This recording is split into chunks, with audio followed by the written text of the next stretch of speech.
Hi, it's Tommy again.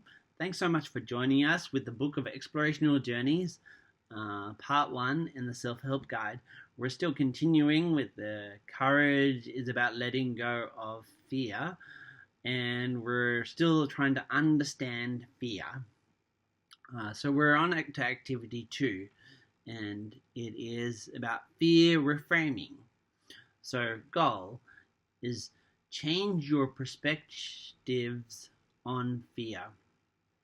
Steps: choose one fear from your list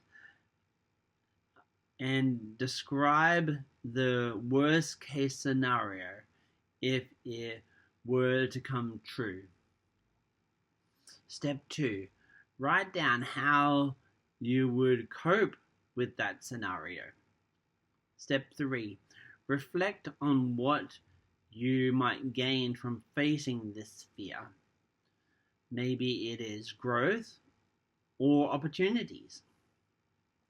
Reflection: how does reframing fear as an opportunity for growth change how you feel about it?